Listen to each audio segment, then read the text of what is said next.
تاریخ کے اوراق میں کچھ ایسی تحریریں چھپی ہوتی ہیں جو صدیوں پہلے لکھی گئی تھیں، لیکن ان کی گونج آج بھی انسانی ذہن میں اتنی ہی طاقتور محسوس ہوتی ہے۔ ہاں بالکل، اور یہ ایسی تحریریں ہیں جو آج بھی اتنی ہی ریلیونٹ ہے۔ صحیح کہا۔ آج کے اس گہرے مطالعے میں ہم نے ایک ایسی ہی قدیم اور عظیم تحریر کا انتخاب کیا ہے۔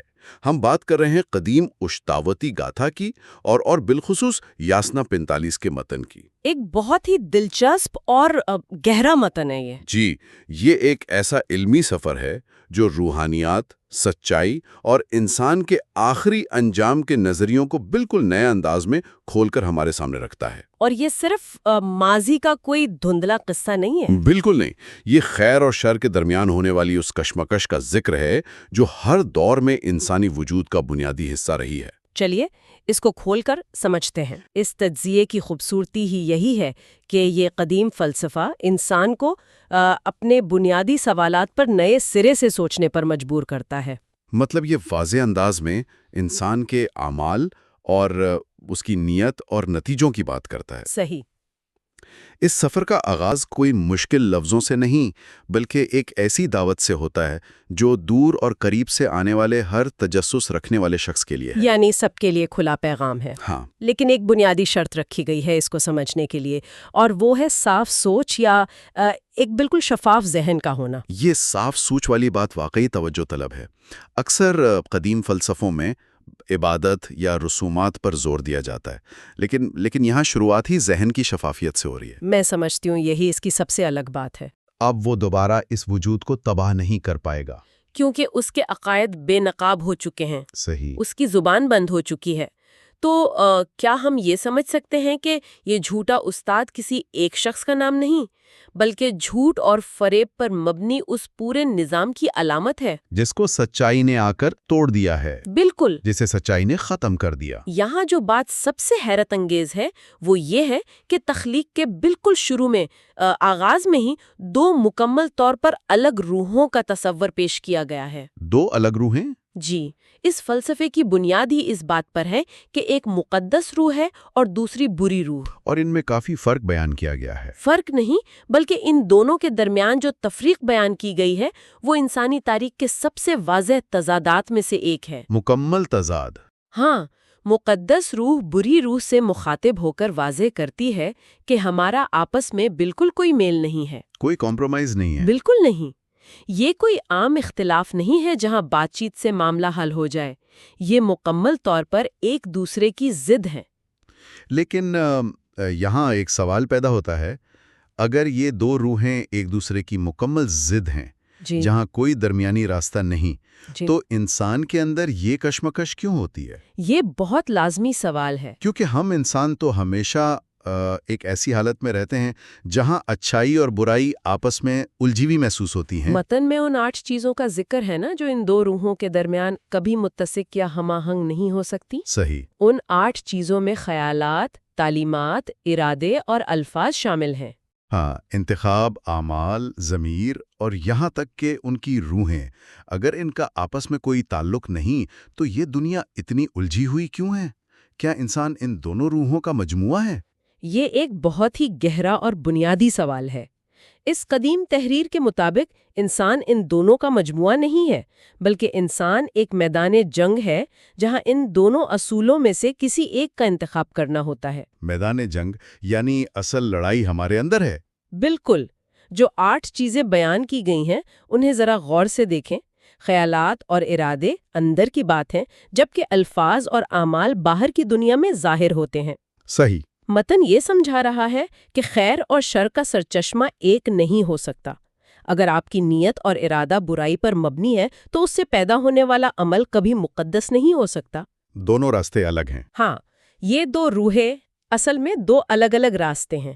انسان کو شعور دیا گیا ہے تاکہ وہ ان دونوں کے درمیان کھینچی ہوئی لکیر کو دیکھ سکے اور خود فیصلہ کرے۔ یعنی متن بات کر رہا ہے انسان کے خود مختار ہونے کی۔ یہ واقعی اس زمانے کے حساب سے ایک انقلابی سوچ معلوم ہوتی ہے۔ بے شک۔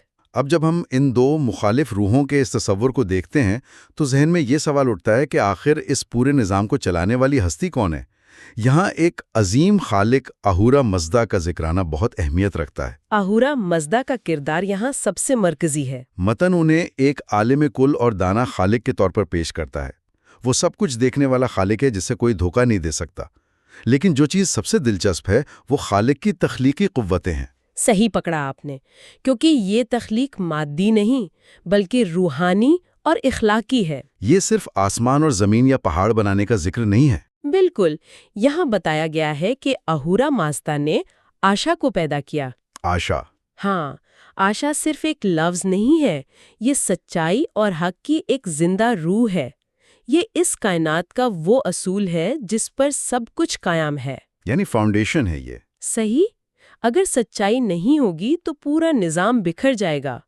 اور اس کے بعد جس تصور کا ذکر آتا ہے وہ شاید اس پورے فلسفے کی جان ہے، وہ مانا جسے ہمیشہ فعال اور اچھا ذہن کہا گیا ہے۔ اچھا ذہن، اور خالق کو اس اچھے ذہن کا باپ بتایا گیا ہے۔ جی، خالق ہی اس کا سر چشمہ ہے۔ رکیں، اس کا مطلب یہ نکلا کہ سچائی اور اچھی سوچ کوئی ایسی چیزیں نہیں ہیں جو انسان نے خود ایجاد کی ہوں، بلکہ یہ خالق کی تخلیق کردہ صفات ہیں۔ صحیح کہا آپ نے۔ تو اگر کوئی شخص اپنے اندر اچھی سوچ پروان چڑھاتا ہے تو وہ بالواسطہ اس خالق کی ہی پیروی کر رہا ہوتا ہے۔ سچ، اور یہ صرف یہاں تک محدود نہیں، اس کے ساتھ ارمائیتی کا ذکر آتا ہے جو حسن اخلاق، خلوص اور جوش کا نام ہے۔ ارمائیتی؟ ہاں، متن یہ واضح کرتا ہے کہ سچائی، اچھی سوچ اور نیک نیتی خالق کی پیدا کردہ روحانی صفات ہیں۔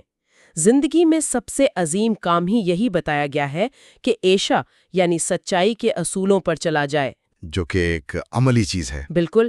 اس کا ایک اہم پہلو یہ ہے کہ اچھائی اور سچائی کوئی محض کتابی باتیں نہیں ہیں، بلکہ یہ عمل کا نام ہے۔ جو ان اصولوں کو زندگی میں اپناتا ہے وہ اصل میں اس خالق کی معرفت اور قربت حاصل کر لیتا ہے۔ یہاں ایک بات جو بہت متاثر کن لگی مجھے وہ یہ ہے کہ اس اچھی سوچ یا واہو مانا کا مقصد صرف عبادت گاہوں میں بیٹھ کر دھیان لگانا نہیں ہے۔ نہیں، یہ بہت عملی ہے۔ ہاں، اس قدیم متن میں ایک ایسی بات کہی گئی ہے جو آج کے دور کے انسان کے لیے بھی اتنی ہی اہم ہے۔ اس میں خالق نے انسان کو شعور اور پہچان عطا کی ہے تاکہ وہ خیر اور شر یا فائدے اور نقصان کے درمیان فرق کر سکے۔ شعور ہی بنیاد ہے۔ اور اسی شعور کے ذریعے خالق کسانوں، مزدوروں اور مویشیوں کی خوشحالی کا ضامن بنتا ہے۔ یہ تھوڑا حیران کن نہیں ہے کہ ایک روحانی تحریر اچانک کھیتی باڑی اور مویشیوں کی بات کرنے لگتی ہے؟ یہی تو اس متن کا سب سے انقلابی حصہ ہے۔ اکثر جب روحانیت کی بات ہوتی ہے تو یہ سمجھا جاتا ہے کہ دنیا اور اس کے کاموں سے کنارہ کشی اختیار کر لی جائے، دنیا چھوڑ دی جائے۔ ہاں، لیکن یہاں فلسفہ زمین سے جڑا ہوا ہے۔ اس کا واضح پیغام یہ ہے کہ محنت اور کھیتی باڑی کرنا، فصل اگانا اور دھرتی کو آباد کرنا کوئی دنیاوی مجبوری نہیں، بلکہ یہ ایک روحانی عمل ہے، ایک روحانی فرض ہے۔ جی، جب ایک کسان اچھی سوچ کے ساتھ زمین میں بیج بوتا ہے تو وہ اصل میں اس بری روح کے خلاف میدان جنگ میں لڑ رہا ہوتا ہے جو تباہی چاہتی ہے۔ یہ واقعی ایک کمال کا زاویہ نگاہ ہے، یعنی فصل اگانا تباہی کے خلاف ایک احتجاج ہے۔ بالکل، یہی مقصد ہے۔ اگر ہم اس کو آج کے زمانے میں دیکھیں تو اس کا مطلب ہے کہ کوئی بھی شخص جو دیانتداری سے اپنا کام کر رہا ہے، معاشرے کو کچھ دے رہا ہے، وہ خالق کے بنائے ہوئے اس اچھے ذہن کے قانون کا حصہ بن رہا ہے۔ صحیح کہا۔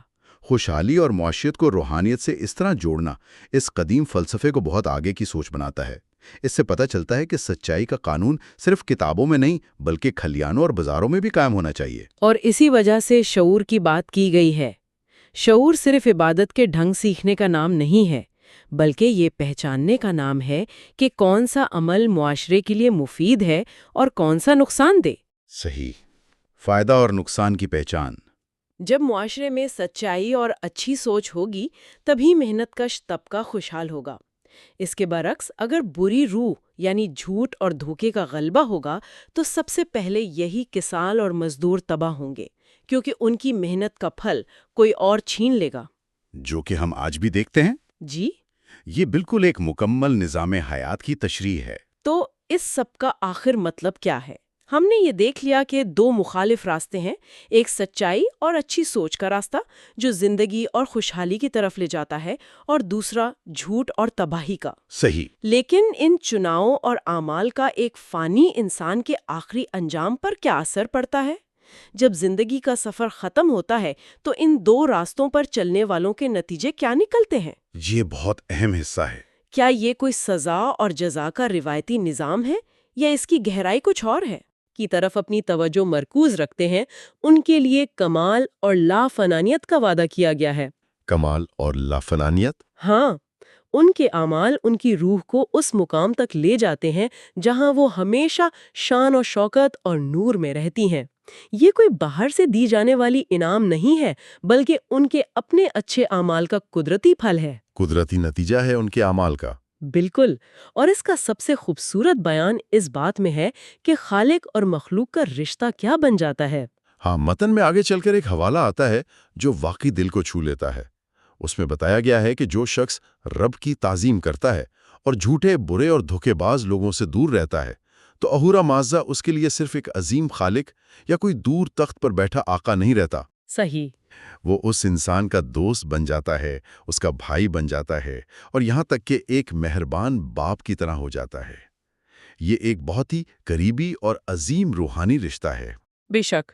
اس سے یہ ثابت ہوتا ہے کہ اس قدیم تحریر میں خدا کا تصور خوف پر مبنی نہیں بلکہ دوستی اور محبت پر قائم ہے۔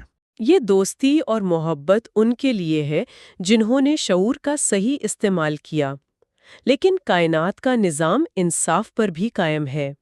متن اس راستے کا بھی ذکر کرتا ہے جو دوسری طرف جاتا ہے۔ بری روح کا راستہ۔ ہاں، جو لوگ جھوٹ کو اپناتے ہیں، برائی پھیلاتے ہیں اور اس عظیم اور صاف پیغام کی نافرمانی کرتے ہیں، ان کا وجود آخری طور پر اذیت اور بدحالی کا شکار ہوگا۔ بدحالی اور اذیت۔ جی، اس بدحالی کو کسی غصے یا بدلے کے طور پر نہیں پیش کیا گیا، بلکہ ایک عقل قانون کے طور پر بیان کیا گیا ہے۔ یہ قوانین اہورا مازدا کے عظیم اختیار کے تحت متعین ہیں، جیسے اگر آپ آگ میں ہاتھ ڈالیں گے تو جلیں گے۔ یہ سزا نہیں ہے۔ بالکل، یہ کوئی سزا نہیں، ایک قدرتی نتیجہ ہے۔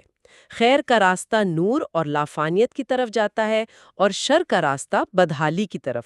ان میں کوئی رعایت یا گرے ایریا نہیں ہے۔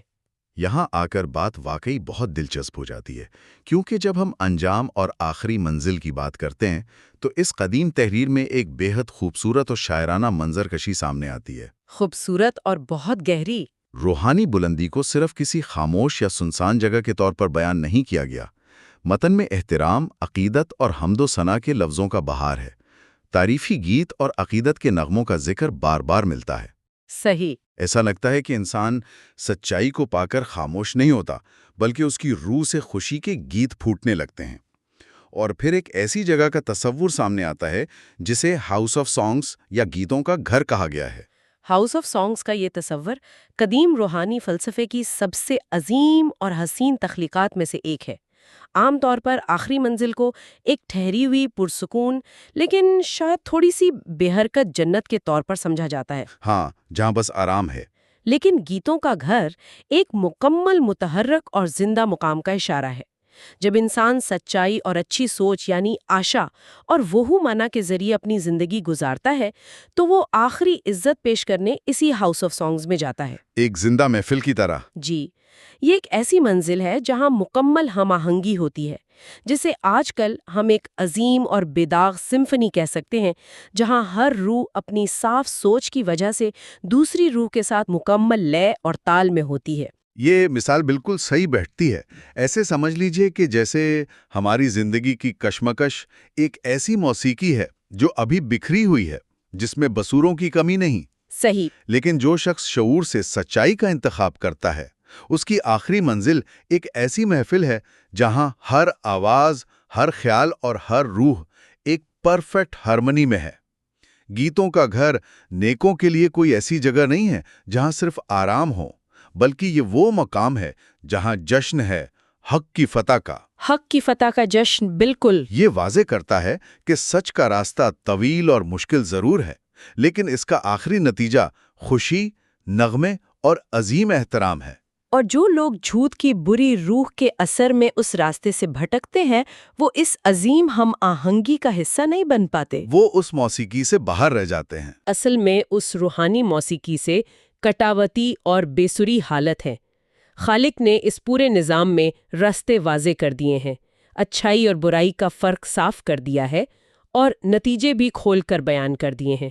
سب واضح ہے۔ لیکن فیصلہ، انتخاب اور چننے کی طاقت یہ صرف اور صرف انسان کے پاس ہے۔ انسان کی فعال سوچ، اس کا گڈ مائنڈ اور اس کے اعمال ہی طے کریں گے کہ وہ آخری منزل میں ہاؤس آف سانگز کا حصہ بنے گا یا نہیں۔ یہ سب انسان کی اپنی آزادی اور ذمہ داری پر منحصر ہے۔ بے شک۔ ہم بات کر رہے ہیں اشٹاوتی گاٹھا کے یشنا 46 کی۔ یشنا 46 جو کہ زرتشت کی تعلیمات کا ایک بہت ہی بنیادی حصہ ہے۔ جی، اور اس تفصیلی جائزے کا جو بنیادی مقصد ہے وہ زرتشت کے ابتدائی دور کی اس شدید تنہائی، ان کی جذباتی کشمکش اور سچائی بمقابلہ جھوٹ کی اس عظیم جنگ کو سمجھنا ہے جو اس قدیم متن کے ایک ایک لفظ میں رچی بسی ہے۔ اور میں یہاں یہ واضح کرنا چاہتی ہوں کہ آج کی اس گفتگو کو ہم خاص طور پر یشنا 46 کی ابتدائی 19 آیات کے ترجمے تک محدود رکھیں گے۔ صحیح۔ کیونکہ یہ کوئی عام دستاویزی گفتگو نہیں ہے، مطلب یہ ایک انتہائی گہرا علمی اور فلسفیانہ مطالعہ ہے۔ یہ جاننا انتہائی دلچسپ ہے کہ کیسے ایک قدیم متن جو ہزاروں سال پہلے لکھا گیا، آج بھی حق کی خاطر اکیلے کھڑے ہونے کی انسانی جدوجہد کی بالکل درست عکاسی کرتا ہے۔ 100%۔ متن کے مطالعے سے یہ بات بالکل واضح ہوتی ہے کہ جب کوئی انسان کسی بہت بڑی سچائی کے لیے آواز اٹھاتا ہے تو اس کا ابتدائی سفر کتنا کٹھن ہوتا ہے۔ بالکل، وہ کتنا تنہا ہو سکتا ہے۔ اس کا آغاز یسنا 46 کی پہلی اور دوسری آیت سے ہی ہو جاتا ہے۔ ہاں، وہ پہلی آیت جس میں ان کے جذبات اس قدر شدید اور مایوسی سے بھرپور ہیں کہ پڑھنے والا واقعی اندر تک ہل جاتا ہے۔ وہ الفاظ بہت طاقتور ہیں۔ وہ کہتے ہیں، میں کس سرزمین کی طرف جاؤں اور میں کدھر کا رخ کروں، کیونکہ میرے رشتہ داروں اور ساتھیوں نے مجھے تنہا چھوڑ دیا ہے۔ اب اس صورتحال کی سنگینی کا اندازہ اس بات سے لگایا جا سکتا ہے کہ کانسی کے دور کے اس قبائلی معاشرے میں جہاں بقا کا سارا انحصار قبیلے پر تھا۔ جی، وہاں رشتہ داروں کا منہ موڑ لینا یا قبیلے سے بے دخل کر دیا جانا دراصل مطلب وہ ایک موت کے پروانے پر دستخط کرنے کے مترادف تھا۔ یہ ایک بہت اہم تاریخی اور سماجی پس منظر ہے۔ اس دور کے قبائلی نظام میں فرد کی تو کوئی انفرادی حیثیت ہوتی ہی نہیں تھی۔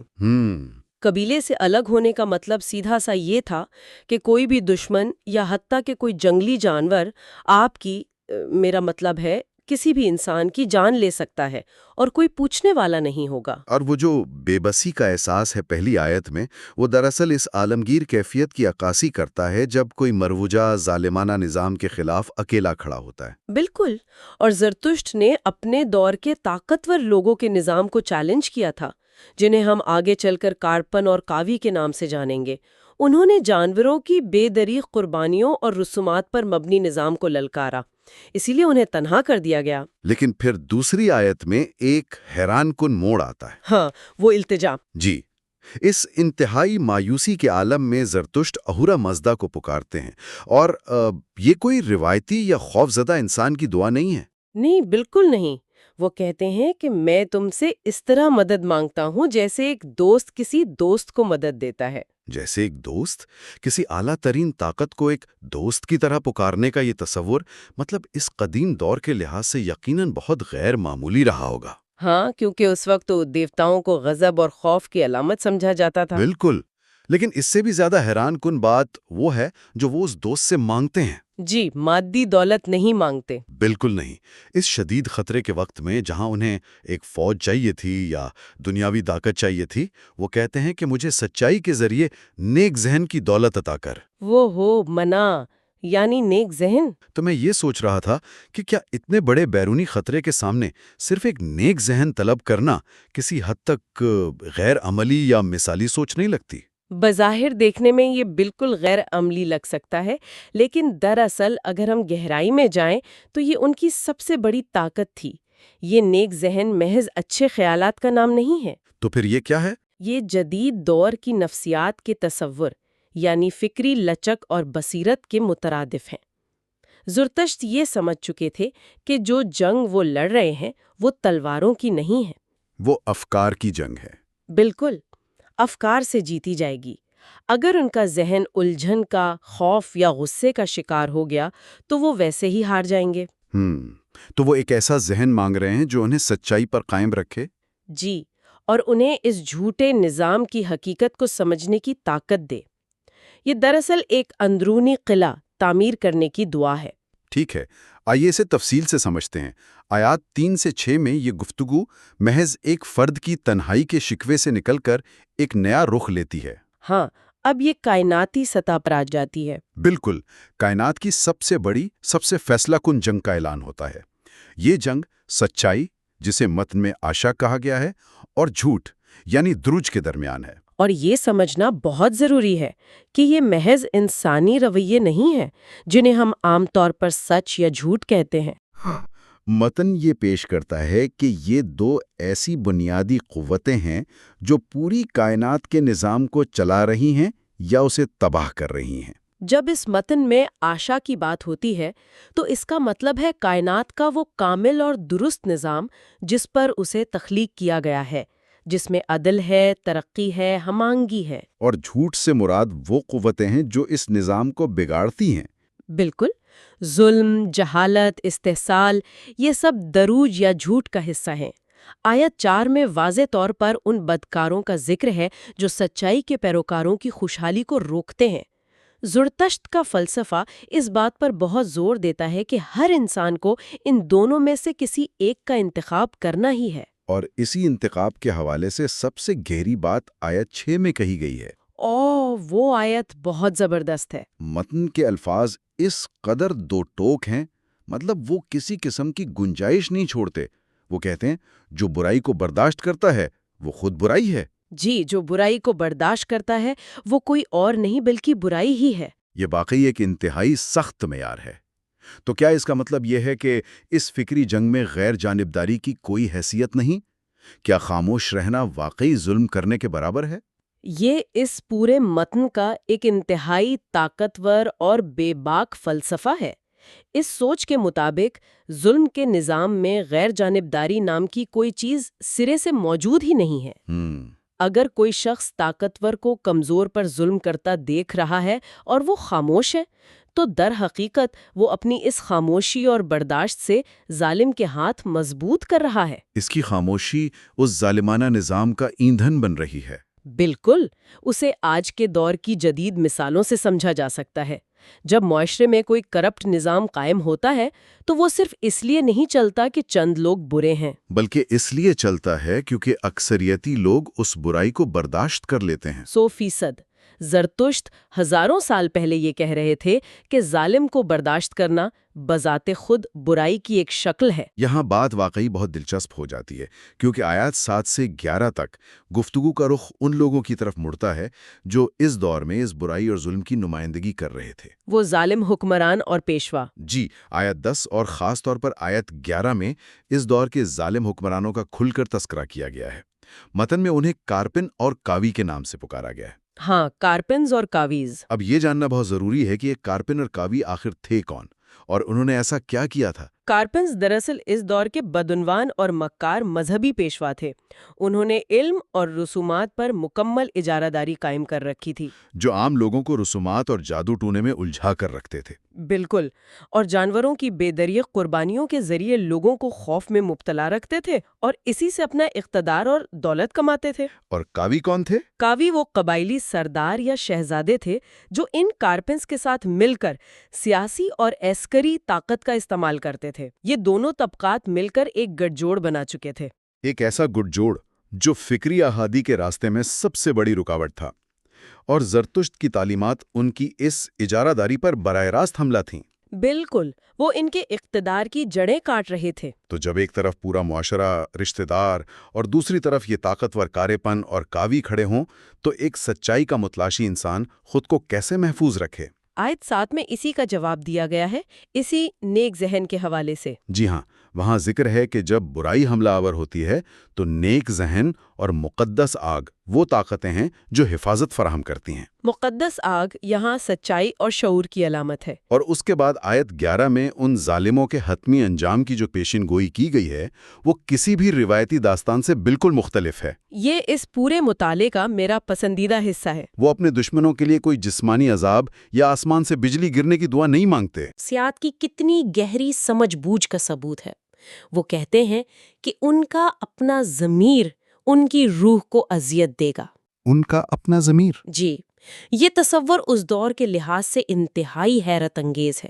یہ واضح کرتا ہے کہ انسان کا اپنا کیا ہوا اس کے اندر ایک ایسی آگ جلا دے گا جو اسے اندر سے کھائے گی۔ اس سے یہ ثابت ہوتا ہے کہ سب سے بڑی عدالت انسان کا اپنا ضمیر ہے جو بالآخر جاگتا ہے اور پھر وہی سب سے بڑی سزا بن جاتا ہے۔ اور اسی سزا اور انجام کے حوالے سے متن ایک بہت اہم تصور پیش کرتا ہے، انصاف کا پل، جسے چینوت پل بھی کہا گیا ہے۔ ہاں، چنوت پل۔ جب یہ کارپن، کووی اور جھوٹ کے پیروکار اس پل تک پہنچیں گے تو ان کے انجام کے بارے میں بتایا گیا ہے کہ وہ لامحدود زمانوں کے لیے جھوٹ کا گھر میں رہیں گے۔ ہاؤس آف دی لائی۔ جی، یہ پل ایک ایسا استعارہ ہے جو سچ اور جھوٹ کے درمیان ایک حتمی لکیر کھینچ دیتا ہے۔ اور سچائی پر چلنے والے اس پل کو کامیابی سے پار کر لیں گے۔ لیکن اس ساری کشمکش، اس پل کے تصور اور ظلم کی مخالفت کے دوران وہ اکیلا انسان جو پہلی آیت میں بالکل تنہا کھڑا تھا، کیا وہ آخر تک اکیلا ہی رہتا ہے؟ بالکل نہیں، اور یہی اس داستان کا وہ مقام ہے جہاں امید نظر آتی ہے۔ آیات 12 سے 17 تک کہانی بالکل ایک نیا رخ لیتی ہے۔ معلوم ہوتا ہے کہ سچائی کی آواز، خواہ وہ کتنی ہی تنہا کیوں نہ شروع ہو، بالآخر اپنے جیسے لوگوں کو ڈھونڈ ہی لیتی ہے۔ جی، آیت 12 میں تورانین فرایانہ کے خاندان کا ذکر ہے، اور یہ بات اس لیے بہت اہم ہے کیونکہ تورانی اس وقت ایرانیوں کے روایتی دشمن سمجھے جاتے تھے۔ روایتی دشمن، لیکن سچائی نے ان قبائلی اور نسلی دشمنیوں کی حدود کو عبور کر لیا۔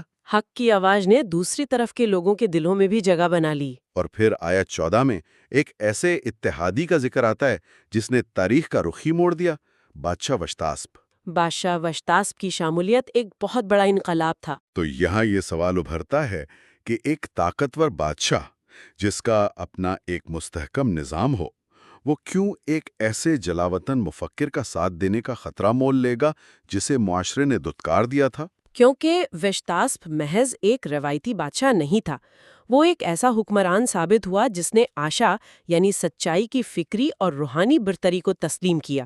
اس نے دیکھا کہ زرتشت کا پیغام اندھی تقلید پر نہیں بلکہ انسانی عقل اور انصاف پر مبنی ہے۔ بالکل، اور اس نے کارپینز اور کاویز کے مخالفت کی پرواہ کیے بغیر ان کا ساتھ دیا۔